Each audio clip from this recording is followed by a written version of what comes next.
कहते हैं कि हे शौनकादिक ऋषियों, जो कथा सुखदेव जी ने परीक्षित जी को श्रवण करवाई और श्रवण करने मात्र से परीक्षित जी की मुक्ति हो गई, वही श्रीमद् भागवत कथा मैं आपको श्रवण करवाऊंगा। तो जब कलयुग की शुरुआत थी तो सबसे पहली भागवत कथा सुखदेव जी ने परीक्षित जी को बताई। लगभग कलयुग के 30 साल बीते थे तब।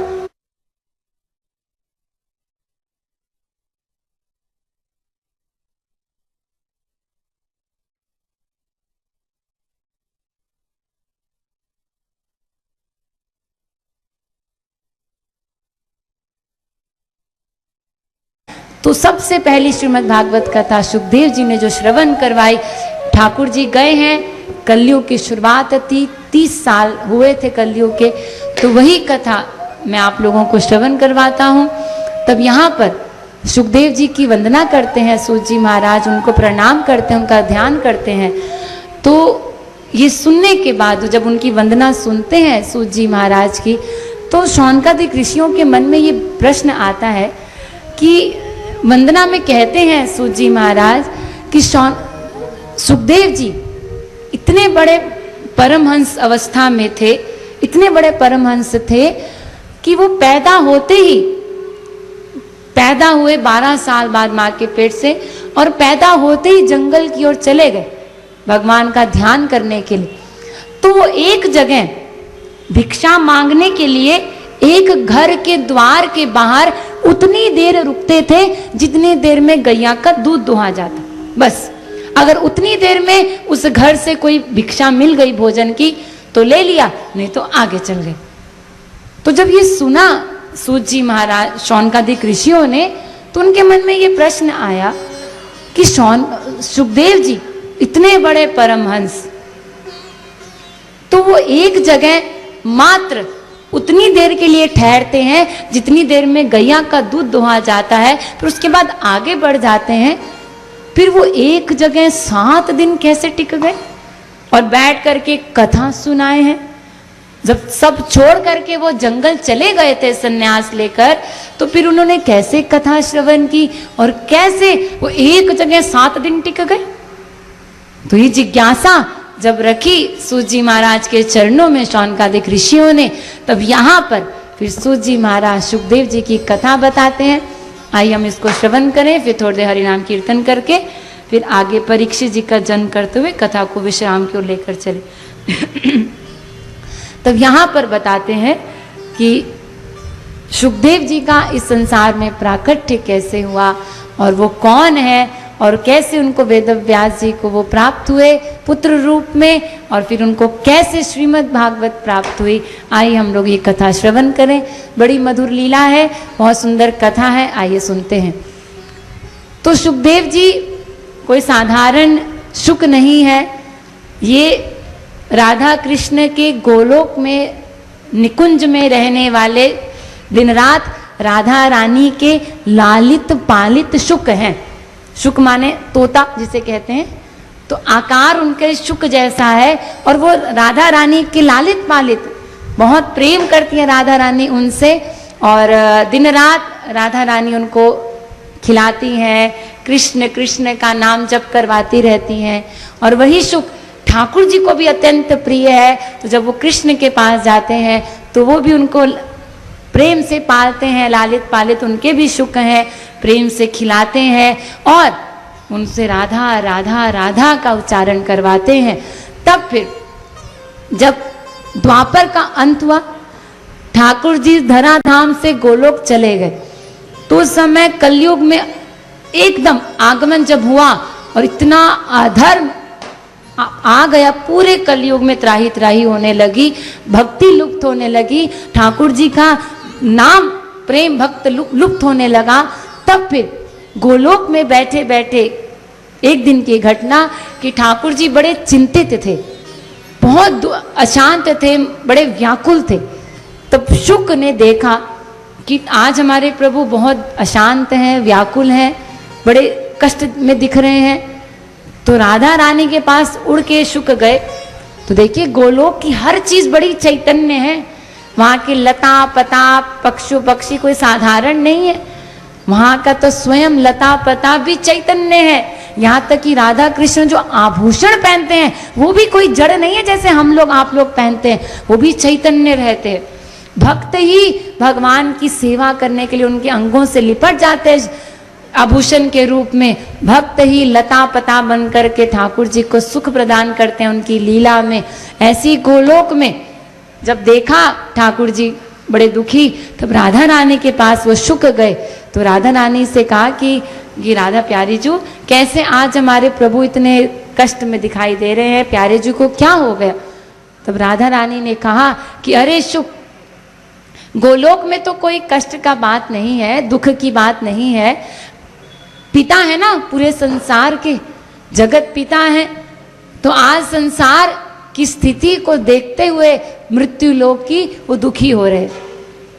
क्या मतलब कि जैसे ही हम इस धरा को छोड़कर आए तो कलयुग ने तो इतना अधर्म का पैर फैला दिए कि आज दिन प्रतिदिन धर्म लुप्त हो रहा है, भक्ति लुप्त हो रही है, भगवान की लीलाएं, उनका नाम लुप्त हो रहा है।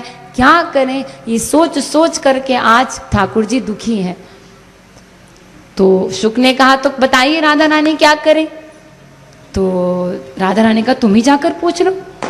तोड़ उड़ के शुक गया ठाकुर जी के पास, पूछा कि प्रभु आप प्यारे जो कैसे सुखी हो गए, हमें बताइए, हम आपके दुख दूर करने के लिए क्या करें? तब ठाकुर जी कहते हैं कि अरे शुक, मेरा दुख तो बस तभी दूर होगा कि जब कोई मेरा प्यारा जाए मृत्यु लोक में और पुनः इस मृत्यु लोक में जाकर मेरी भक्ति का स्थापना करे, घर घर तक भक्ति को लेकर जाए, दिन प्रतिदिन जो मेरा नाम भक्ति लुप्त हो रही है उसको पुनः उजागर करे। तब शुक ने कहा तो प्रभु भेजिए, जल्दी भेजिए उस भक्त को, जाइए जाइए जल्दी भेजिए। तो ठाकुर जी ने कहा कि हाँ मैं वही तो देख रहा हूं कि कौन जाएगा। तो शुक ने कहा कौन जाएगा? तब ठाकुर जी कहते हैं मेरे को तो अभी तुम ही दिख रहे हो शुक, कि तुम चले जाओ। ये सुनते ही तो शुक रोने लगा कि प्रभु मुझसे क्या गलती हो गई, क्या मुझे अपने से दूर करके मृत्यु लोक में भेज रहे हैं? नहीं नहीं नहीं, मैंने सुना है वहां जो भी जाता है उसको माया लग जाती है, और अगर मुझे माया लग गई तो मैं तो आपको भूल जाऊंगा, आपके इस रस से दूर हो जाऊंगा। नहीं नहीं नहीं, मैं उस भयानक मृत्यु लोक में नहीं जाऊंगा। तो अब तब ठाकुर जी ने कहा कि देख लो शुक, इसमें मेरा सुख है, मुझे सुख मिलेगा। अब गोलोक तो वैसे भी निष्काम का लोक है, यहाँ तो दिन रात हर भक्त ठाकुर जी को सुख देने की चाह रखता है, अपना सुख वो देखता नहीं। तो जब ठाकुर जी ने कह दिया कि मेरा सुख है, तो अब तो शुक चुप हो गए। शुक कहते हैं कि प्रभु अब आपको अगर इसमें सुख मिलता है मेरे जाने से, तो आपके सुख के लिए मैं जाने को तैयार हूं। तब फिर वही शुक वेद व्यास जी के पुत्र बनकर आते हैं। कैसे? तो वैसे तो आप अगर पुराणों को पढ़ें ना, तो जैसे बड़ी अलग अलग कथाएं बताई जाती हैं। देवी भागवत में शुक जी की जो कथा है वो वेद व्यास जी के अरणी मंथन से हुई, बड़ी विचित्र कथा। तो भागवत में शुक जी का प्राकट्य दूसरी लीला है। तो इसलिए आज के समय में हम लोग बड़े चक्कर में फंस जाते हैं और इसी का फायदा उठाते हैं अधर्मी, कि आपके पुराण में तो ये भी लिखा है, वो भी लिखा है, वो भी लिखा है, वो भी लिखा है, कैसे तो पुराण है। तो ये बात याद रखिएगा, बहुत ध्यान दे करके देखिए। आज अभी हम सुनेंगे शुक जी का प्राकट्य, लेकिन अगर आप देवी भागवत सुनेंगे ना तो उसका बिल्कुल अलग है सुखदेव जी का। परीक्षित जी की कथा यहाँ पर अलग है भागवत में। अगर आप देवी भागवत श्रवण करें तो परीक्षित जी का एकदम अलग कथा है। यहाँ पर सन्यासी दिखाया सुखदेव जी को, उसमें गृहस्थ दिखा दिया सुखदेव जी को। तो ये बड़ा विरोधाभास चलता है कथाओं में, पुराणों में ही इतना विरोधाभास है। एक पुराण कुछ कहता है, एक पुराण कुछ कहता है। तो ये बात याद रखिएगा। तो देखिए हर पुराण में जो भी कथाएं लिखी गई केवल एक कल्प की नहीं लिखी गई। श्रीमद् भागवत में जो कथा लिखी गई है वो अभी इस वर्तमान के जो भी 5000 साल पहले द्वापर युग बीता है उसकी कथा है, वेद व्यास जी ने लिखी। लेकिन अन्य पुराणों में जो कथाएं लिखी गई हैं वो अन्य अन्य कल्पों की लिखी गई हैं, और ये लिखा भी गया है पुराणों में। ये किसी और कल्प की कथा है, किसी और कल्प की कथा है। अनंत काल से ये सृष्टि चली आ रही है, अनंत ब्रह्मांड है संसार में। आज भी किसी न किसी ब्रह्मांड में भगवान अवतार ले रहे होंगे, लीला कर रहे होंगे। तो इसीलिए आप लोग पुराणों को जब भी पढ़ें तो हमेशा ये याद रखिएगा, कल्प भेद की दृष्टि से लीलाओं में अंतर हो जाता है। किसी कल्प में, जैसे अगर आप शिव महापुराण सुनते हैं तो कहते हैं शंकर जी सृष्टि के प्रमुख वो हैं। अगर आप भागवत पढ़ो तो ठाकुर जी को बना देते हैं, रामायण में राम जी, अब देवी भागवत तो दुर्गा मैया। अब क्या समझोगे आप? इतना विरोधाभास लिखा है। कोई कहता है इनसे सृष्टि हो रही है, कोई कहता है ये सृष्टि करता, कोई कहता है वो सृष्टि करता, कोई कहता है नारायण सृष्टि करता। अब क्या मानोगे? सब सही है, क्योंकि अनंत काल से सृष्टियां चली आ रही हैं। भगवान सब एक होते हैं, किसी रूप में। कभी शंकर जी के माध्यम से किसी कल्प में सृष्टि होती है, किसी कल्प में प्रकृति के माध्यम से, किसी कल्प में विष्णु भगवान के माध्यम से। श्री कृष्ण को छोड़ दीजिए, वो सृष्टि नहीं करते, वो केवल जीवों को प्रेम देने का काम करते हैं। लेकिन वही अन्य रूप लेकर के अलग अलग कल्पों में अलग अलग रूप धारण करके सृष्टि करते हैं। इसलिए सब सही है। अगर कभी भी आपको लगे तो हमेशा याद रखिएगा, ये कल्प भेद का कारण है। किसी कल्प में ऐसी लीला हुई, किसी कल्प में ऐसी लीला हुई। वर्तमान में अभी जो हम श्रीमद् भागवत का कथा श्रवण कर रहे हैं, ये अभी के कल्प की कथा है। यानी श्वेत वराह कल्प जो चल रहा है, उसमें भी जो 28वीं चतुर्युगी चल रही है। तो एक कल्प में मान के चलिए 1000 सतयुग आते हैं, 1000 द्वापर आते हैं, 1000 त्रेता द्वापर और 1000 कलयुग, तब जाकर के फिर प्रलय आता है। तो अभी तो ये 28वां चतुर्युगी चल रहा है। तो सुनिए, 4 युग होते हैं ना, तो इन 4 युगों को बोलते हैं चतुर्युगी। 4 युग हो गए एक उसमें। तो जब 1000 बार सारे युग बीतेंगे तब जाकर एक कल्प पूरा होगा, तब प्रलय आता है। तो अभी श्वेत वराह कल्प में 28वीं चतुर्युगी चल रही है। उसमें भी चौथा युग चल रहा है, कलयुग। उसमें भी कलयुग का प्रथम चरण है, जिसमें अभी हम बैठकर कथा श्रवण कर रहे हैं। 4,32,000 वर्ष का कलयुग है। अभी तो ये पहले 5-5.5 हजार साल बीते हैं बस। तो ये पाखंड है। आने वाले समय में तो क्या होगा तो कोई कल्पना भी नहीं कर सकता। अगर श्रवण करें कलयुग का वर्णन तो हालत खराब हो जाए सुनकर कि कितना भयानक युग आने वाला है। तो अभी यही कुछ हजार साल भक्ति का काल है।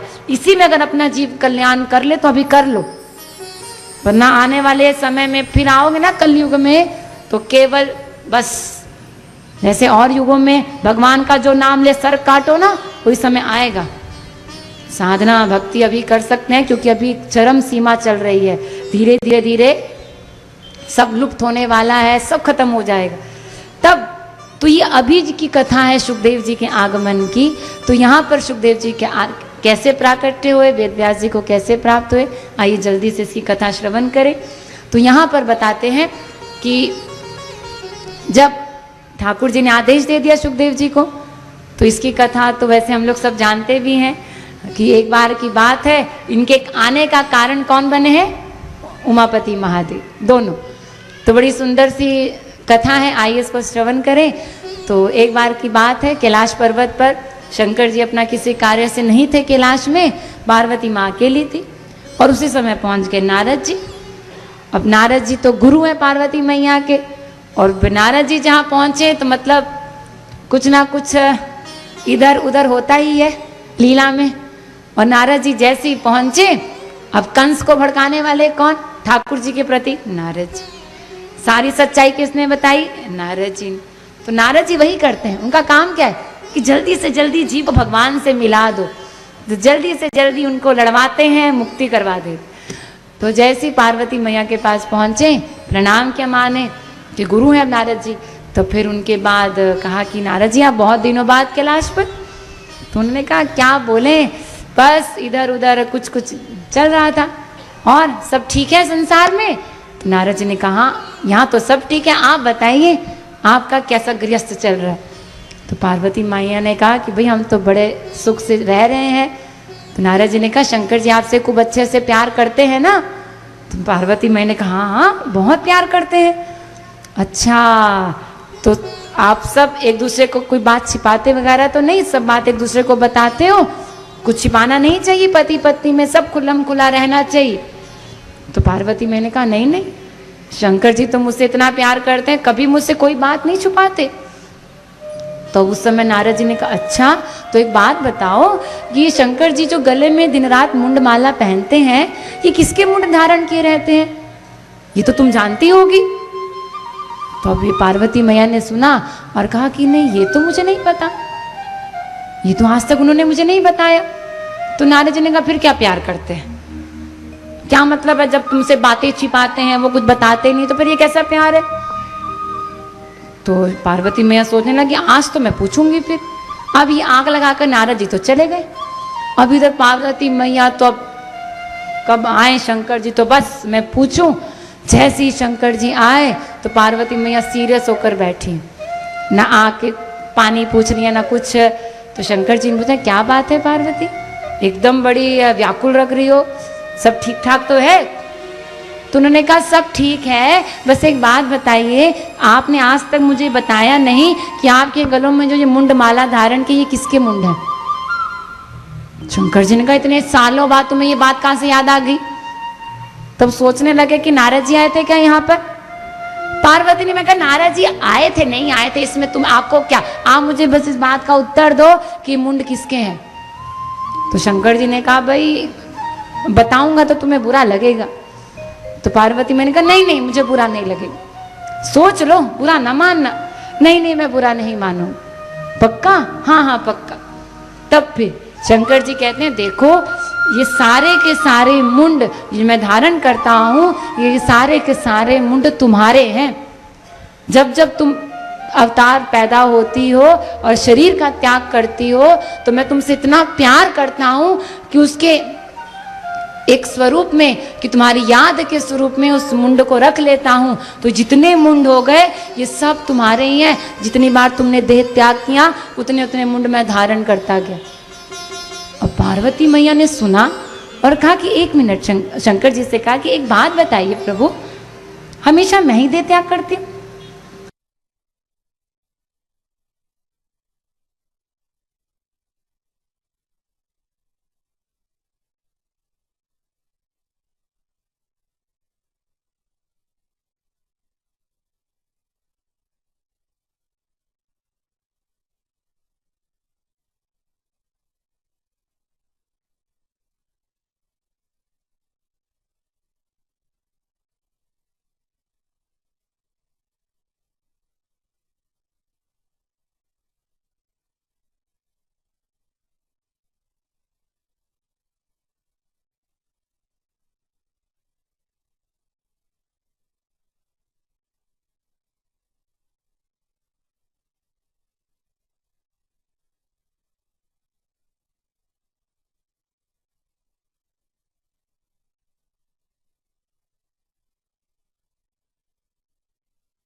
आप कभी नहीं करते? आपने ऐसी कौन सी घुट्टी पी के रखी है कि आपको कभी ना जन्म होता ना मरण होता, सदा एक अवस्था में रहते हैं? तो मुझे भी ऐसी कोई घुट्टी पिला दीजिए कि मेरा भी कभी देह त्याग ना हो। तो शंकर जी ने कहा भाई मैंने तो बड़ी अद्भुत घुट्टी पी के रखी है, ऐसी पी के रखी है कि जिससे मैं इन सब चीजों से परे हूं। तो पार्वती मैंने कहा ऐसी कौन सा आपने अमृत छक लिया? तब उन्होंने कहा मैंने कथा अमृत छका है। प्रभु की कथा श्रवण की है, उसी कथा से मैं इन सब चीजों से परे हो गया। तो पार्वती, मैंने कहा फिर हमें भी ऐसी कथा श्रवण करवाइए जिसको सुनने से मैं भी सदा के लिए इस मृत्यु से परे हो जाऊं, कभी मेरे को देह त्याग ही ना करना पड़े, मैं भी आपकी तरह बन जाऊं सदा के लिए। तब उन्होंने कहा भाई ये कथा तो एकांत में सुननी पड़ेगी, यहाँ तो सबके सामने नहीं। तो फिर हम सब जानते ही हैं कि फिर उमापति महादेव दोनों अमरनाथ की गुफा में गए और जब वहां पहुंचे तो सुंदर सा बागंबर का आसन लगाया और एक बहुत विशाल वृक्ष था वट का, उसके नीचे विराजमान हुए और बैठते ही सबसे पहला काम क्या किया शंकर जी ने? डमरू बजाए। ओ ऐसी ध्वनि निकाली, अनंत कोटि ब्रह्मांड में वो डमरू की ध्वनि चली गई। यानी इसलिए डमरू बजाया कि आसपास के क्षेत्र में यहाँ पर कीट पतंग पशु पक्षी मनुष्य कोई हो सब चले जाओ, क्योंकि ऐसी कथा सुनाने जा रहे हैं जिसको सुनने के सब अधिकारी नहीं, जो सुन ले तो फिर उसका कल्याण हो जाए। तब फिर उस समय ये कथा जब सुना रहे थे, सुनने के लिए बैठे, तो वहां पर उसी वृक्ष के ऊपर तोता शुक और मैना का जोड़ा बैठा था, घोंसला था। अब उसने अंडा देकर रखा था। अब वो तोता मैना ने तो डमरू की आवाज सुनी तो वो तो उड़ के भाग गए, लेकिन अंडा कैसे उड़े? अब वो वहीं पड़ा रहा। अब ये बात तो शंकर जी को पता नहीं चली। तब फिर शंकर जी ने कहा चलो पार्वती अब हम कथा आपको सुनाते हैं, लेकिन एक बात बताइए, मैं तो कथा बड़े प्रेम से भाव से आंखें बंद करके ध्यान